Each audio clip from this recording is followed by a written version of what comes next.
Hello everyone and welcome back to my channel. Today I have a really fun project because we are making a steampunk Christmas wreath.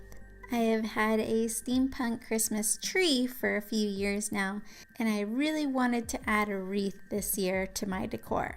Obviously steampunk is not a Christmas theme, so it would have to be something that I had to put together myself. So all I had to do at that point was find all the accessories in the colors that I needed. I'm going to be using a lot of golds, bronzes, coppers, and blacks. For the most part, this project can be totally up to you on how you want it to look, but I'm showing you the way that I did it, and I pretty much just winged it and kept adding till it was perfect. So if you'd like to see how I did this fun twist on a Christmas wreath, then just keep watching. Here are the 4 main things that you will be most likely needing for this project. Everything else is gonna be totally up to you on what you want your wreath to look like or to include, or what you can find in the colors that you want to use. But here you can see everything that I've accumulated. Even though I don't use everything that I've got, I did use quite a bit of it. So first thing we're going to start off with is of course the wreath itself. Mine I got from Joann's quite a few years ago, and all I did was spray paint the front of it black. I already had this from a previous project that I never finished, so this worked out in the end. Next I'm going to be using these branches of leaves, but any type of floral should work. And I'm just going to use my wire cutters and I'm going to clip off a chunk of branch, and I'm just going to kind of shove in the end into the wreath so it kind of sticks in there. And I have 4 different colors, so I'm just going to alternate all the way around till it's fully covered. As luck would have it, it perfectly fit around the wreath, and it is absolutely the best feeling when it works out the first time around.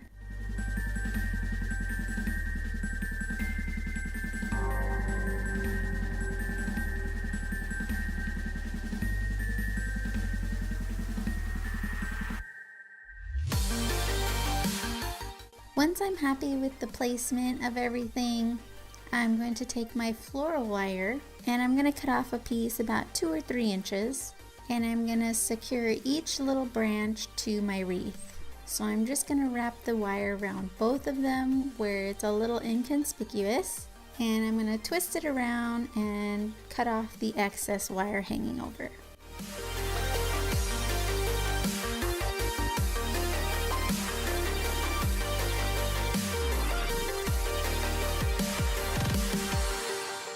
I'm going to go ahead and do this all the way around for each branch so that they're all secured.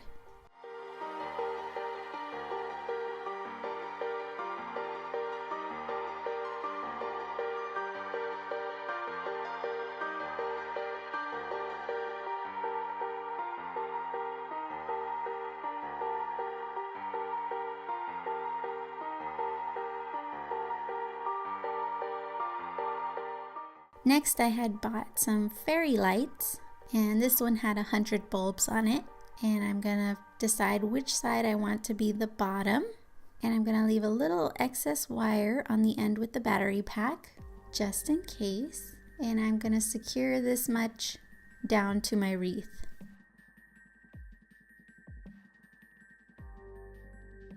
And then at this point I'm just gonna start wrapping the fairy lights around my wreath, evenly distributing the rest of the wire, and I'm laying this all on top of the leaves so that way at the end you can see the lights really well.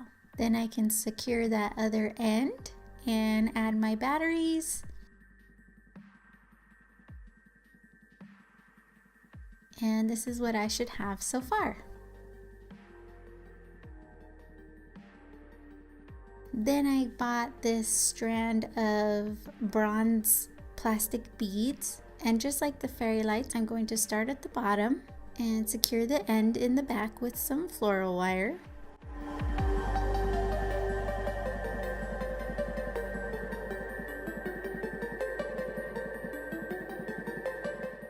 And then I'm going to start wrapping this in between the fairy lights all the way around.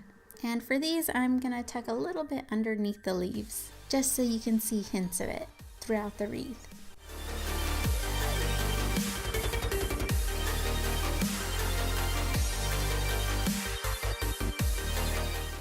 At the other end, I'm going to snip off whatever excess I have and secure it again with another piece of floral wire.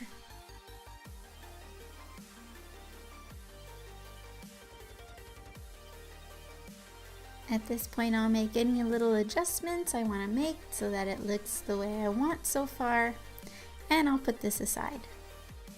For this next part, I ended up cutting out a bunch of different shape and size gears, as well as some large clock hands and some small clock hands. I did this with my silhouette cameo because I have it and I love it, and this was a good project to use it on.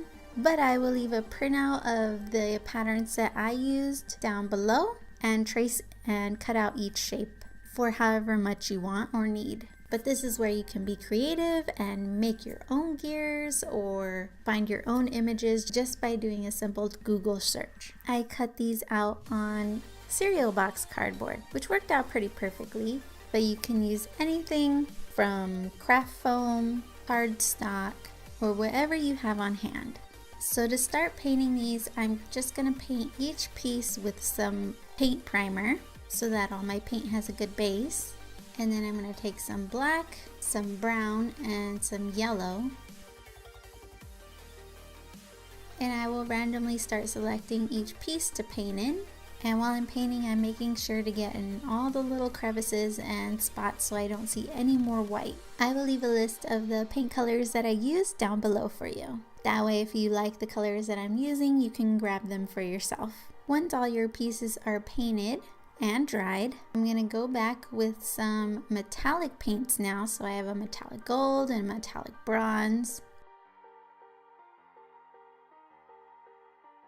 And using my finger, I'm just going to dip into the paint and rub on a nice thin layer. I think using your finger gives it more of a nice texture and a little more of that rustic vintagey look rather than using a paintbrush and then you'll see the strokes. So here, once again, you can definitely experiment. You can put the different golds and reds and whatever metallic colors you have over top, and that'll give each one a different look.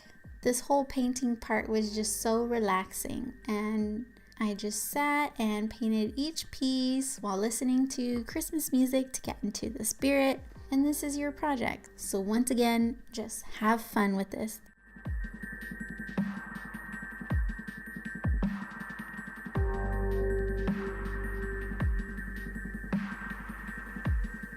So here are some of my pieces now that they're done and dried, so you can see the finish a little better.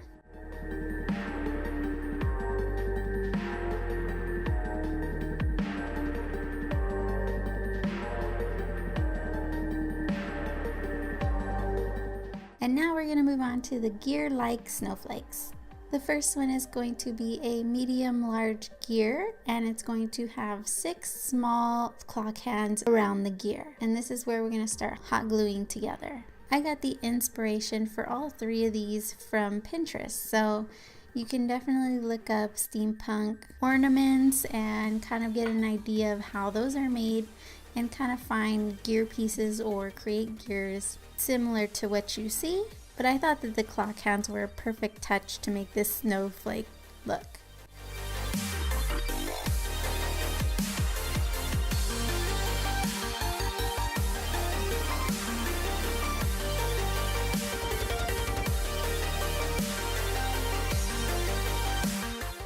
And that's all there is to this one. The second one is a little more intricate. For this one, I'm using 8 gear pieces of the same shape and 8 large clock hand pieces. So starting with 2 of the large clock hands, I'm going to evenly space them so that the gear fits in between perfectly with a little hangover where you can glue it together. So I'm going to glue the hands first.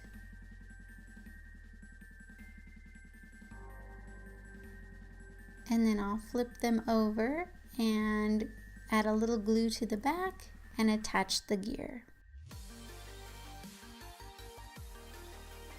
And you're just going to repeat this process all the way around.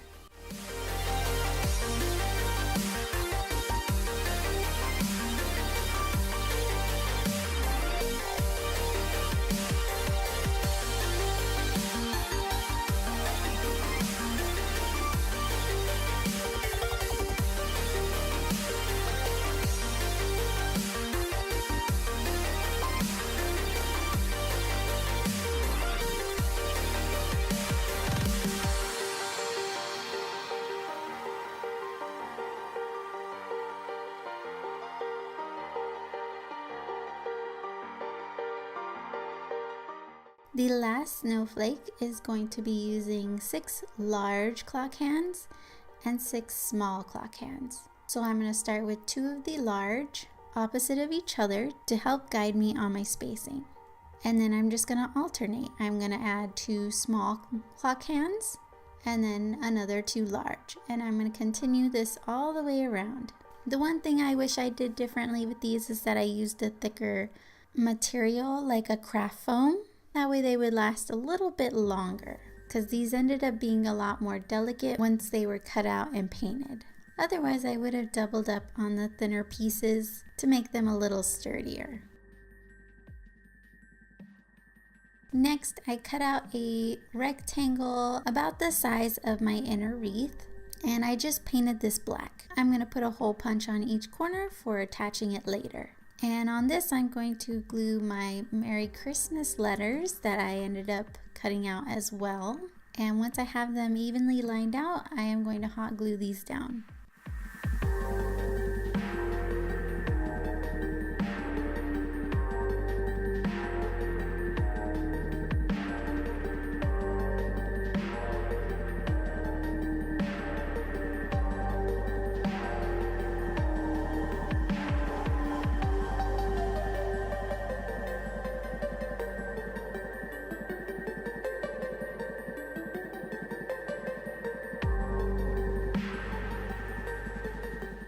Then I'm going to take a couple of my extra gear pieces and I'm just going to lay out a pattern with a few of them till I'm happy with the way that it looks, and then I can glue these down as well.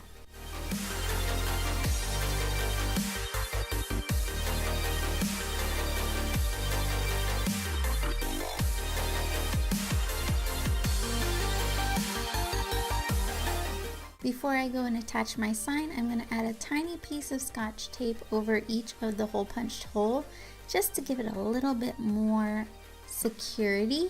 Since this is just thin cardboard, I don't want it to tear very easily from being jostled around or anything like that.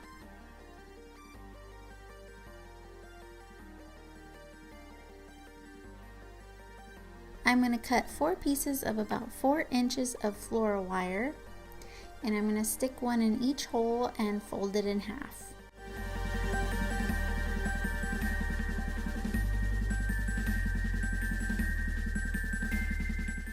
I'm going to figure out where I want it placed, and then I'm going to start attaching each corner of wire to the wreath, just how we've done before.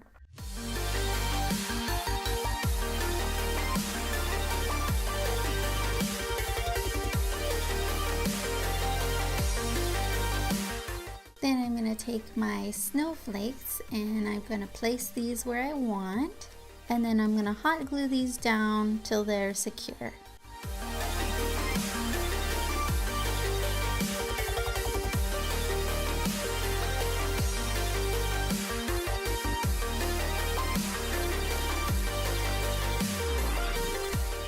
Next, I'm going to grab some mini ornaments that I found, and I'm going to hot glue around the cap and place that directly into the wreath. And you just want to hold it there till the glue starts to dry so that it's secure. So I'm just going to start randomly placing some of these around my wreath.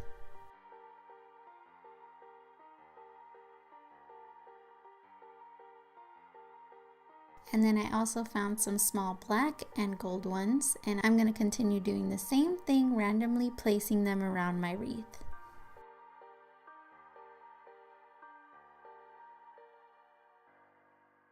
I'm taking some small gold cord ribbon, and I'm going to tie a little bow, and I'm just tying these like how you would teach a child learning to tie a shoe, pretty much, where you make the 2 bunny ears and you stick one ear through the loop and pull through.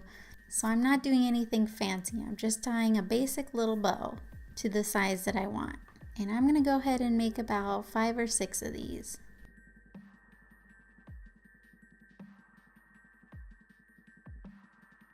Then I'm going to grab some small black ribbon that has some gold glitter in it, and I'm going to continue doing the same thing, tying bows about the same size as the ones I just made in the gold cord. And same thing, I'm just doing about 5 or 6 of them It got to a point where I started to feel like I was going overboard, but I figure, more is more.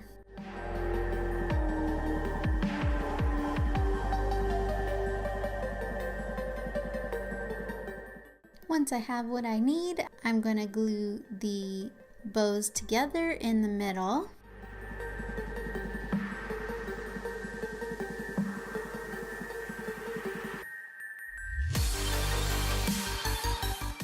I had this small pack of wooden keys in my stash and I thought they'd be perfect for this project last minute. So I'm just going to place some more glue in the center of my bow and I'm going to place a key down the middle. They actually sort of started to remind me of the keys from Harry Potter that were flying at the end of the Philosopher's Stone. So as soon as I made one, I instantly fell in love with them. Once again, it was just one of those moments that came together and it was just like so perfect. I'm gonna trim off some of the little hangover on the ends so they're not too floppy, and I'm gonna hot glue these onto my wreath just in random spots where I felt that they were needed.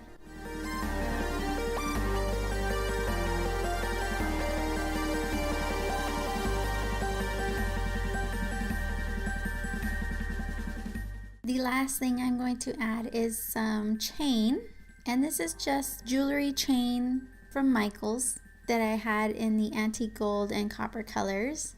I will try to find them online and link them down below if I can, but I'm just doing 3 little strands at different lengths, and I'm using my jewelry pliers to connect them on the ends. And then once again, using our floral wire, I'm going to cut off about a 3 or 4 inch piece and thread that through the end. And I'm going to attach one side to the wreath. And then making sure my chain isn't tangled up, I'm going to attach the other side.